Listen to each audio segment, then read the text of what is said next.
দেশ বরেণ্য বুদ্ধিজীবী যতীন সরকার আর নেই। ময়মনসিংহ মেডিকেলে চিকিৎসাধীন মৃত্যু।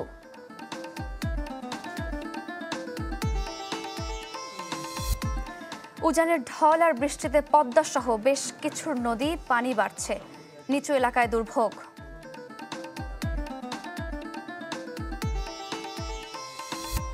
ছয় ঘন্টা পর রেলপথ ছাড়ল রবীন্দ্র শিক্ষার্থীরা। বরিশালে আজও ছাত্র জনতার অবরোধ।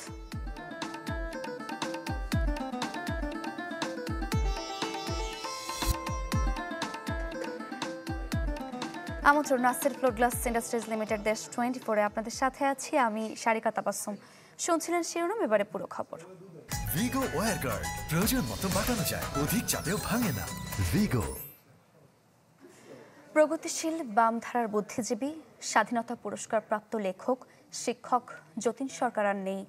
বিকেলে ময়মনসিংহ মেডিকেল কলেজ হাসপাতালে মারা যান তিনি। গেল কয়েক বছর ধরে বার্ধক্য সহ নানা অসুখে ভুগছিলেন অধ্যাপক যতীন সরকার। চিকিৎসকরা জানান, জুন মাসে হঠাৎ গুরুতর অসুস্থ হলে তাকে নেওয়া হয় ঢাকার একটি হাসপাতালে। সেখানে চিকিৎসায় সুস্থ হয়ে নেত্রকোনার বাড়িতে চলে যান। পরে গেল শুক্রবার ফের অসুস্থ হয়ে ভর্তি হন ময়মনসিংহ মেডিকেল কলেজ হাসপাতালে, ছিলেন আইসিইউতে। স্বাধীনতা পুরস্কার, বাংলা একাডেমি পুরস্কার সহ নানা সম্মাননা রয়েছে যতীন সরকারের। মৃত্যুকালে দেশ বরেণ্য শিক্ষাবিদের বয়স ছিল 90 বছর।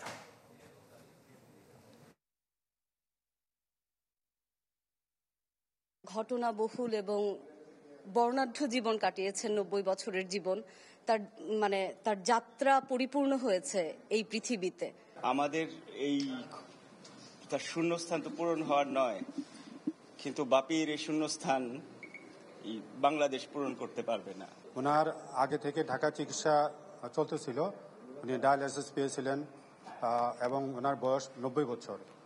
তো বার্ধক্যজনিত কারণ, কিডনি রোগ সমস্যা, নিউমোনিয়া এবং অন্যান্য মাল্টিপল জটিলতায় উনি আজ 3:45 মারা গেছেন। দর্শক, সন্ধ্যায় নেত্রকোনার সাতপাই বানপ্রস্থ নিজ বাড়িতে পৌঁছাবে যতীন সরকারের মরদেহ। আমরা আরো খবর জানবো, সেখান থেকে সরাসরি যুক্ত হচ্ছেন সহকর্মী হানিফুল্লাহ আকাশ।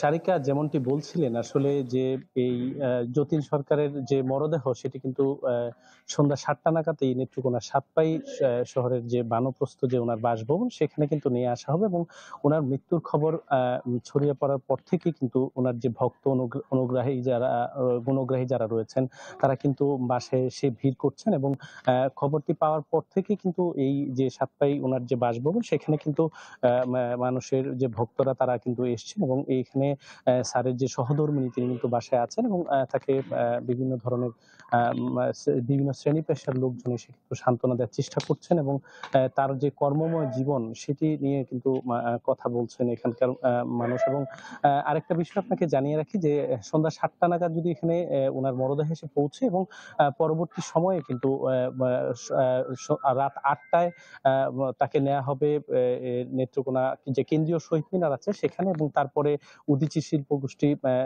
সিপিবির যে কার্যালয় রয়েছে, তিনি যেহেতু বাম রাজনীতি করতেন, সেখানে ওই কার্যালয়ে নেওয়া হবে এবং তারপর যে কেন্দ্রীয় যে শ্মশান ঘাট রয়েছে সেখানে কিন্তু তার শেষকৃত্য সম্পন্ন করার কথা রয়েছে। এবং আমরা যে বিষয়টি এখানে এসে লক্ষ্য করেছি যে এবং খবরটি ছড়িয়ে পড়ার পর থেকেই কিন্তু এখানে যে ওনার ভক্ত অনুরাগী যারা রয়েছেন, তার আত্মীয় স্বজন যারা রয়েছেন, তারা কিন্তু এসে ভিড় করেছেন এখানে এবং তারা অপেক্ষা করছেন যে প্রিয় শিক্ষকের মরদেহটি আসবে এবং শেষবারের মতো কিন্তু সেটি তারা দর্শন দেবেন। আকাশ, ধন্যবাদ আপনাকে। দর্শক, দেশ বরেণ্য শিক্ষাবিদ যতীন সরকারের মরদেহ সন্ধ্যায় নেত্রকোনায় নেওয়া হবে, সেখান থেকে যুক্ত হয়েছিলেন সহকর্মী হানিফুল্লাহ আকাশ।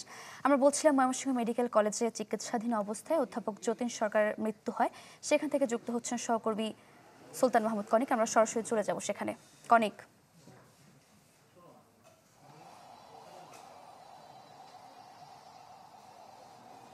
সারিকা, এই মুহূর্তে যতীন সরকারের মরদেহ নিয়ে যাওয়া হয়েছে উদীচী শিল্পগোষ্ঠীর ময়মনসিংহের যে কার্যালয় রয়েছে সেই কার্যালয়ে নিয়ে যাওয়া হয়েছে। ঠিক আজ 2:45 দিকে, 2:45 2:45 এই যতীন সরকার ময়মনসিংহ মেডিকেল কলেজ হাসপাতালে আইসিইউতে তিনি শেষ নিঃশ্বাস ত্যাগ করেন। যারা হসপিটালে দায়িত্বপ্রাপ্তরা ছিলেন তারা আমাদেরকে জানিয়েছেন যে গেল শুক্রবার থেকেই এই ময়মনসিংহ মেডিকেল কলেজের আইসিইউতে তিনি ভর্তি ছিলেন। তার বয়সজনিত কারণে নানা রোগে তিনি ভুগছিলেন এবং এখানে ভর্তি হওয়ার পর থেকে আইসিইউতে চিকিৎসা সেবা নিচ্ছিলেন এবং সর্বোচ্চ যে চিকিৎসা সেবা দেওয়া দরকার ছিল সেটি এখানকার চিকিৎসকরা যারা আছেন তারা দেওয়ার চেষ্টা করেছেন, এমনটি আমাদের কাছে জানিয়েছেন। পরিবারের যে সকল সদস্যরা আছেন, ছেলে মেয়ে দুজনেই এখানে ছিলেন, আমরা কথা বলেছি। তারা বলছেন যে সৎকারটি নেত্রকোনায় তার নিজ জেলায় নিয়ে যাওয়া হবে এবং সেখানে আমরা যতটুকু জানতে পেরেছি যে তার যে নিজ বাসা রয়েছে নেত্রকোনা শহরে, সেখানে নিয়ে যাওয়ার পরে শহীদ মিনারে রাখা হবে এবং শ্রদ্ধা জানানো শেষে সৎকারটি কোথায় হবে সেটি নির্ধারণ করা হবে। এই মুহূর্তে ময়মনসিংহ জেলায় আছে এবং এখান থেকে শ্রদ্ধা নিবেদন শেষে তাকে নিয়ে যাওয়া হবে তার নিজ জেলা নেত্রকোনায়। একটি বিষয় জানিয়ে রাখি যে জুন মাস থেকে মূলত তিনি অসুস্থ অবস্থায় ঢাকায় একটি হসপিটালে চিকিৎসাধীন ছিলেন এবং তিনি কিছুটা সুস্থ হলে তার গ্রামের বাড়ি নেত্রকোনায় নিয়ে আসা হয়। পরবর্তীতে শুক্রবার দিন তিনি অনেক বেশি অসুস্থ হয় এবং এই মেডিকেলে ভর্তি ছিলেন এবং আজকে তিনি মারা যান। তার জীবনের শিক্ষা জীবনের বড় একটি অংশই তিনি এখানে কাটিয়েছেন। প্রায় 42 বছর তিনি নাসিরাবাদ কলেজে শিক্ষকতা করেছেন।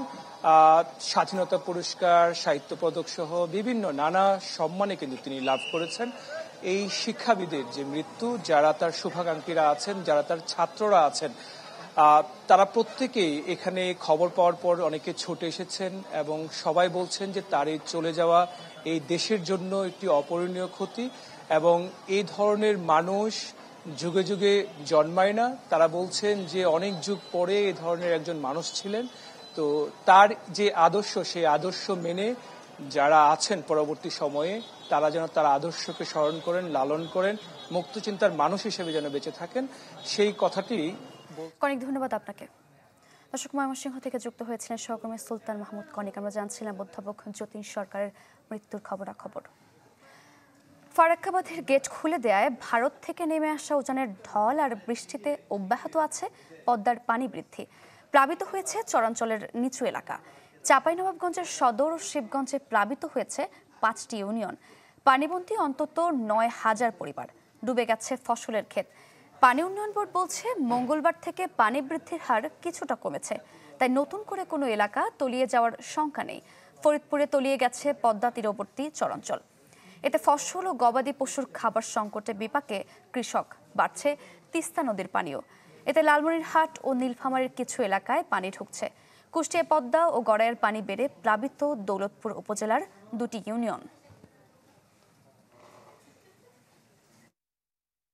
ধান ছিল তার দিদা হারিয়ে গেছে, মুখের আহার বন হয়ে গেছে। খুব কষ্ট, খুব দুঃখ। রাস্তাঘাট সব ডুবে গেছে, মানুষ চলাচল করতে পারছে না, বাড়িঘর বন্যাতে ডুবে গেছে। আমার এখানে মৌসুম ফসল ডুবে গেছে, আমাদের কোনো ব্যবস্থা নাই, অর্থাৎ নৌকার ব্যবস্থা নাই। পানি বিশুদ্ধকরণ ট্যাবলেট আমরা বিতরণ করেছি, পাশাপাশি সবাইকে সচেতন করেছি ডায়রিয়া সহ বিভিন্ন রোগের প্রাদুর্ভাব দেখা দিতে পারে, এই জায়গা থেকে ওনারা যেন সচেতন থাকে। দর্শক, পানি বৃদ্ধির আরো খবর জানবো। আমরা চলে যাব লালমনিরহাট, চাঁপাইনবাবগঞ্জ এবং মুন্সিগঞ্জের। শুরুতেই লালমনিরহাটের খোঁজ খবর নিয়ে আসবো। সেখান থেকে যুক্ত হচ্ছেন সহকর্মী মাহফুজ বকুল। মাহফুজ, আমরা বলছিলাম লালমনিরহাটের কিছু এলাকায় পানি ঢুকেছে, কি অবস্থা সেখানকার আমাদের জানাবেন।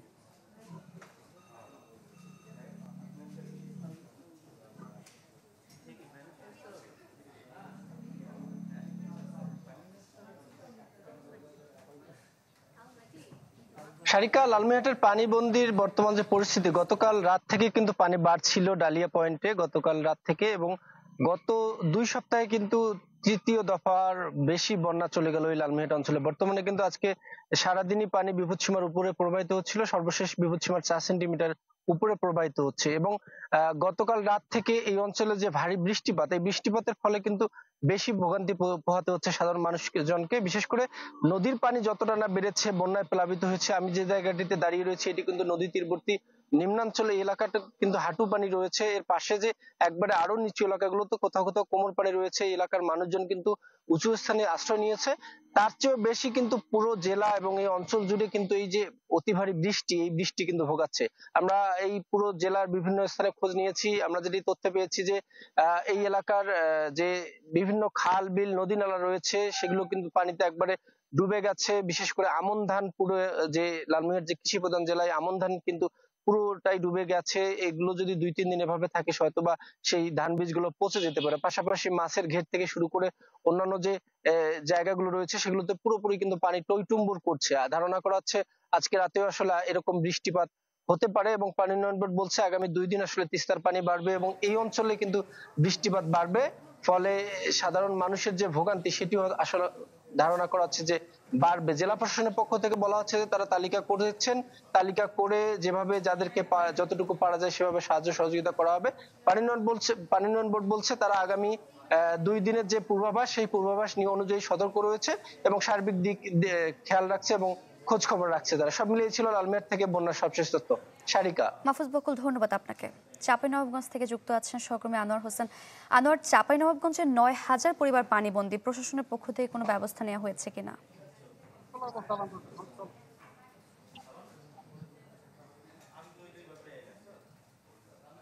হ্যাঁ সারিকা, ফারাক্কার গেট খুলে দেওয়ায় ভারত থেকে নেমে আসা উজানের ঢল আর বৃষ্টিতে পদ্মা নদীর পানির বৃদ্ধি অব্যাহত আছে। এতে চাঁপাইনবাবগঞ্জ সদর এবং শিবগঞ্জ উপজেলার 5টি ইউনিয়নের নিম্নাঞ্চল প্লাবিত হয়েছে। পানি বৃদ্ধি পাওয়ায় এসব এলাকার প্রায় 9,000 পরিবার পানিবন্দী হয়ে পড়েছে। এছাড়া পানি উন্নয়ন বোর্ড জানিয়েছে যে পদ্মায় গত 24 ঘন্টায় পানি বৃদ্ধি পেয়েছে 3 সেন্টিমিটার, যা বিপদসীমার 32 সেন্টিমিটার নিচ দিয়ে প্রবাহিত হচ্ছে।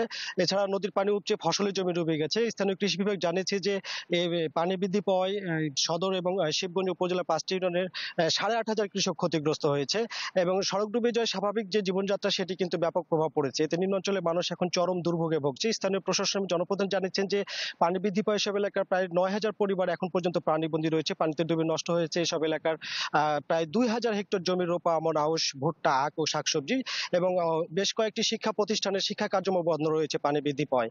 এদিকে আগামী 2-1 দিনের মধ্যে পানি কমতে শুরু করবে বলে আশা করছেন পানি উন্নয়ন বোর্ডের কর্মকর্তারা। তারা জানিয়েছেন যে গতকাল থেকে পানি বৃদ্ধির হার কমতে শুরু করেছে, নতুন করে আর কোনো এলাকা প্লাবিত হওয়ার সম্ভাবনা নেই। আশা করা যায় যে আগামীকাল থেকে পানি বৃদ্ধি স্থিতিশীল হয়ে যাবে, এরপর পানি কমতে শুরু করবে। আর পানিবন্দী এলাকার মানুষরা জানিয়েছেন যে পানি বৃদ্ধিতে নিম্নাঞ্চল প্লাবিত হয় যোগাযোগ সহ স্বাভাবিক জীবনযাত্রায় ব্যাপক প্রভাব পড়েছে। বিশেষ করে চর অঞ্চলের নিম্ন আয়ের খেটে খাওয়া মানুষগুলোর কর্মসংস্থান বন্ধ হয়ে যাওয়ায় তারা বিপাকে পড়েছেন। ফসলি জমি ডুবে যাওয়ার সংকট আরো তীব্র হয়েছে। বিশেষ করে এসব এলাকার প্রধান যে অর্থকরী ফসল আউশ ধান সেটি ডুবে যাওয়ায় কৃষকরা কিন্তু ব্যাপক ক্ষতিগ্রস্ত হয়েছে। তারা আমাদের জানিয়েছেন যে এই মুহূর্তে প্লাবিত এলাকাগুলোয় শুকনো খাবার, বিশুদ্ধ পানি সহ ত্রাণের ব্যাপক প্রয়োজন। যদিও ক্ষতিগ্রস্তদের মাঝে সব ধরনের সহযোগিতার আশ্বাস দিয়েছে স্থানীয় প্রশাসন। তারা বলছেন যে দুর্যোগ মোকাবেলায় সব ধরনের প্রস্তুতি তাদের রয়েছে এবং এরই মধ্যে তারা শুরু করেছেন ত্রাণ সহায়তা কার্যক্রম। কিছু এলাকায় গত 2 দিন ধরে শুকনো খাবার, চাল, পানি বিশুদ্ধকরণ ট্যাবলেট, ঢেউটিন ও নগদ টাকা সহ ত্রাণ বিতরণ কার্যক্রম শুরু করা হয়েছে। দ্রুতই ক্ষতিগ্রস্তদের মাঝে ত্রাণ বিতরণ করা হবে এবং সহায়তা দেওয়া হবে। একইভাবে কৃষি বিভাগও জানিয়েছে যে তারাও তালিকা তৈরি করেছেন এবং পরিকল্পনা গ্রহণ করেছেন ক্ষতিগ্রস্ত কৃষকদের মাঝে প্রণোদনা সহ সহায়তা করার। সারিকা, এই ছিল আমার কাছে সবশেষ। আনোয়ার, ধন্যবাদ আপনাকে। মুন্সিগঞ্জের টঙ্গীবাড়ির দিঘিরপাড় বাজারে ভাঙছে পদ্মা নদী। এক রাতেই বিলীন হয়েছে বেশ কয়েকটি স্থাপনা। সেখানকার আরো খবরাখবর জানাতেই যুক্ত আছেন সহকর্মী শুভ ঘোষ। শুভ।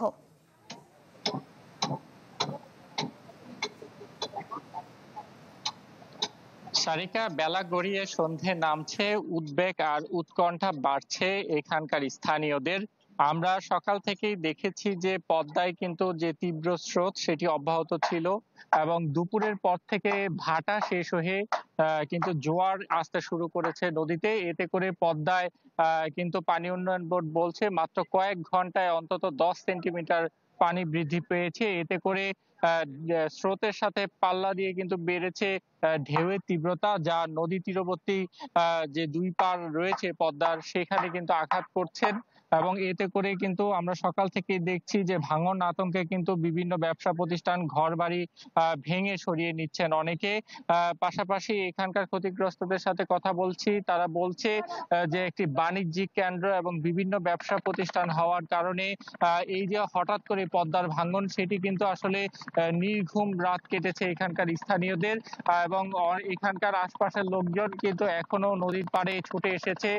বিশেষ করে ব্যবসায়ীদের মধ্যে কিন্তু এক ধরনের হাহাকার পরিস্থিতি তৈরি হয়েছে। তারা কিন্তু অভিযোগ করেছে পানি উন্নয়ন বোর্ডের পক্ষ থেকে নামমাত্র জিও ব্যাগ ফেলে ভাঙন প্রতিরোধে ব্যবস্থা নেওয়া হচ্ছে, যার কারণে সেটি কিন্তু কোনো কাজে আসছে না। অর্থাৎ এই যে পদ্মার ভাঙন চলছে সেটি কিন্তু মুন্সিগঞ্জের এই যে দিঘির পাড় এলাকা নয়, আশপাশের লৌহজংয়ের বড় নওপাড়া এলাকা এবং সদরের বাংলা বাজার ইউনিয়নেও কিন্তু এই ভাঙনটি দেখা দিয়েছে। তাই ভাঙন প্রতিরোধে জোরালো পদক্ষেপ নেওয়ার তাগিদ দিয়েছেন পানি উন্নয়ন বোর্ডকে ক্ষতিগ্রস্তরা। তো এই যে সকাল থেকে ভাঙনের যে তীব্রতা সেটি অব্যাহত। শুভ ঘোষ, ধন্যবাদ আপনাকে। দর্শক, নদী ভাঙন এবং পানি বৃদ্ধির খবরাখবর জানাতে লালমনিরহাট, চাঁপাইনবাবগঞ্জ এবং মুন্সিগঞ্জ থেকে যুক্ত হয়েছিলেন আমাদের সহকর্মীরা। স্থায়ী ক্যাম্পাসের দাবিতে সিরাজগঞ্জের উল্লাপাড়ায় রেলপথ অবরোধের 6 ঘণ্টা পর প্রত্যাহার করেছেন রবীন্দ্র বিশ্ববিদ্যালয়ের শিক্ষার্থীরা। এর আগে সকাল 9টা থেকে উল্লাপাড়া রেল স্টেশনের সামনে রেলপথ অবরোধ করে বিক্ষোভ হয় সেখানে। তাদের সাথে সংহতি জানিয়ে কর্মসূচিতে অংশ নেন রবীন্দ্র বিশ্ববিদ্যালয়ের শিক্ষক, কর্মকর্তা, কর্মচারীরাও। আন্দোলনকারীরা জানান, দীর্ঘ 9 বছর পেরিয়ে গেলেও স্থায়ী ক্যাম্পাস হয়নি। এতে পড়াশোনার মান নিশ্চিত না হওয়া সহ নানা সমস্যা হচ্ছে। দ্রুত দাবি বাস্তবায়ন না হলে আরও কঠোর কর্মসূচির হুঁশিয়ারি দেন তারা।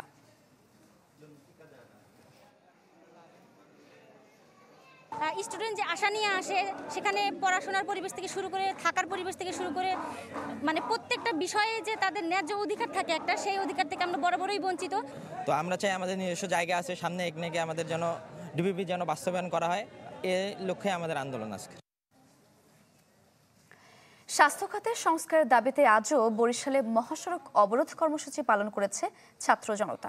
দুপুরে নথুল্লাবাদ কেন্দ্রীয় বাস টার্মিনালে মহাসড়ক অবরোধ করা হয়। এতে যান চলাচল বন্ধ হওয়ায় দুর্ভোগে পড়েন এই পথের যাত্রীরা।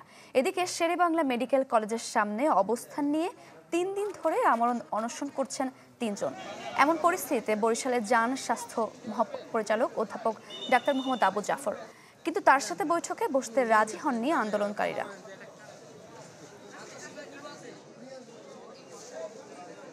আমরা সিদ্ধান্ত নিয়েছি, আমরা যারা বরিশালবাসী আছি প্রত্যেকটা সচেতন নাগরিককে বলবো, আমরা যেহেতু আমরা পারলাম না, আমরা গণ অনশনে বসলাম। আমাদের মৃত্যু যদি আপনাদের একান্ত কাম্য হয় তাহলে আমরা মরার জন্য সবসময় প্রস্তুত।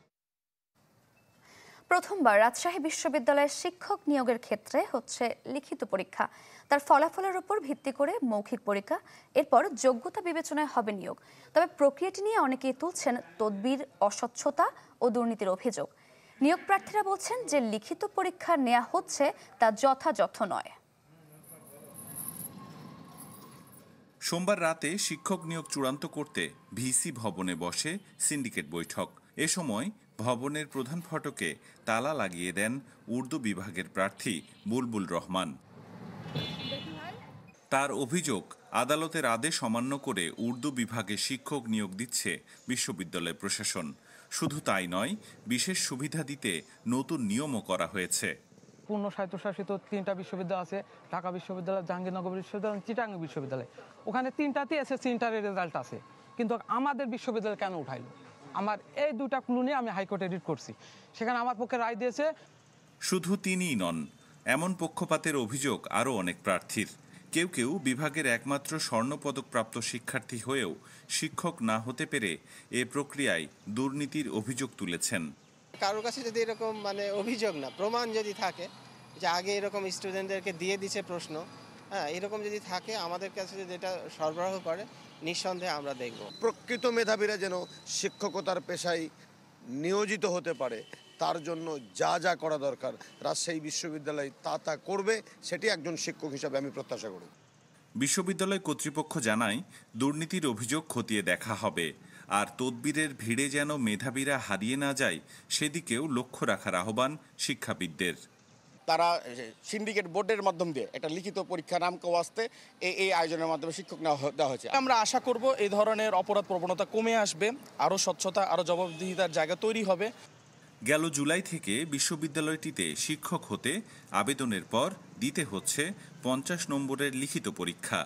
উত্তীর্ণ হলেই কেবল মৌখিক পরীক্ষায় অংশ নিতে পারবেন প্রার্থীরা। আবরার শাইর, চ্যানেল 24, রাজশাহী।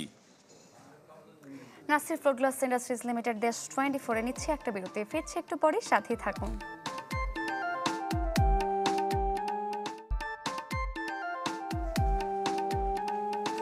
আবারও স্বাগত নাসির ফ্লোরগ্লাস ইন্ডাস্ট্রিজ লিমিটেড দেশ 24-এ।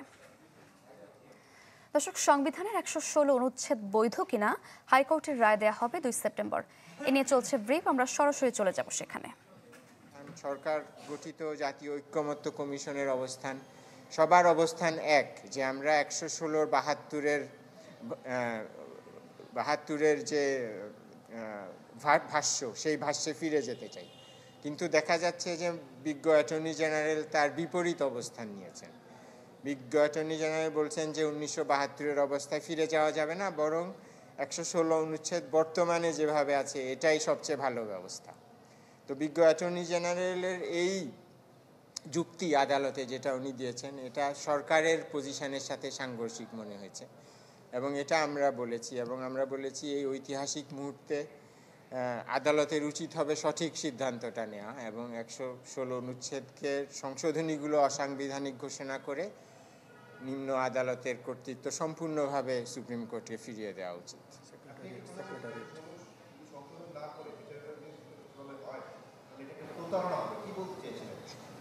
হ্যাঁ, এটা বলার ব্যাপার হলো যে আমাদের আপিল বিভাগ কিন্তু তার বিভিন্ন রায়ে বলেছেন যে 116 অনুচ্ছেদকে যদি সংশোধন করে বিচার বিভাগের হাতে অধস্তন আদালতের কর্তৃত্ব প্রতীক দেয়া না হয়, তাহলে বিচার বিভাগের স্বাধীনতা একটা কথাই থেকে যাবে, এটা বাস্তবে প্রতিষ্ঠিত হবে না। এবং সংসদ সচিবালয়ের ক্ষেত্রেও একই কথা প্রযোজ্য।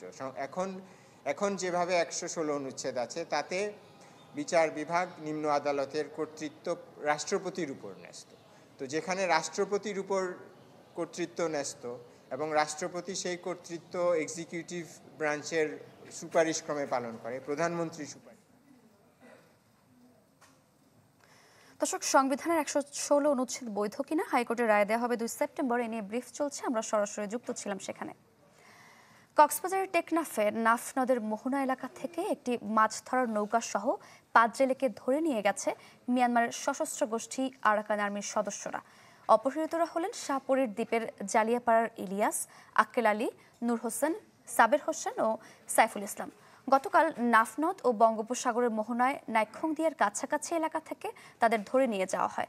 স্থানীয়রা জানান, নৌকাযোগে নাফনদের মোহনায় ছোট জাল নিয়ে মাছ ধরতে যান 5 জেলে। পরে আরাকান আর্মির সদস্যরা স্পিডবোট যোগে এসে অস্ত্রের মুখে তাদের ধরে নিয়ে যায়।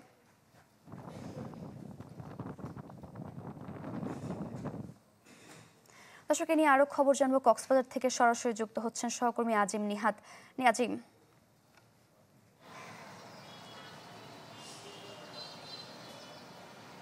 সারিকা, এই ট্রলারটি ধরে নিয়ে যাওয়ার পর থেকে বিজিবির পক্ষ থেকে তারা যেটি বলছেন যে তারা পরিবারের সাথে যোগাযোগ করেছেন। পরিবারের দেওয়া তথ্য এবং স্থানীয় জেলেদের দেওয়া তথ্য অনুযায়ী তারা নিশ্চিত হয়েছেন তাদেরকে আরাকান আর্মি ধরে নিয়ে গেছে এবং এই ঘটনার পর থেকেই তারা আরাকান আর্মির সাথে যোগাযোগের চেষ্টা করছেন, কিন্তু এখনও পর্যন্ত তাদের সাথে সেভাবে যোগাযোগ হয়নি। সে কারণে বিজিবি আজকে দুপুরে যেটি বলেছেন, যে সেক্টর কমান্ডার মহিউদ্দিন আহমেদ তিনি যেটি বলেছেন যে জেলেদের বিষয়ে খোঁজখবর রাখা হচ্ছে যাতে করে দ্রুত সময়ের মধ্যে তাদেরকে ফেরত নিয়ে যায়। তবে সারিকা, এটি প্রথম কোনো বিষয় নয়। গত 1 থেকে 1.5 বছর, প্রায় 2 বছর হচ্ছে যখন থেকেই মূলত জান্তা সরকারকে হটিয়ে সেখানে আরাকান আর্মির নিয়ন্ত্রণ নেই ওপারের রাখাইন রাজ্য, তখন থেকেই মূলত নাফ নদীতে মাছ ধরতে নামার সময় কেউ ভুলে বর্ডার ক্রস করলে সেখান থেকে তাদেরকে ধরে নিয়ে যায় এবং অনেক ক্ষেত্রে দেখা যায় যে বাংলাদেশের অভ্যন্তরে ঢুকেও বিভিন্ন সময় নিয়ে যাওয়ার হয়েছে বলে জেলেরা অভিযোগ করেছেন। ফলে পরিবারের যেটি দাবি, দ্রুত সময়ের মধ্যে যেন এই নিখোঁজ বা ধরে নিয়ে যাওয়া জেলেদেরকে দ্রুত ফিরিয়ে আনা হয় এবং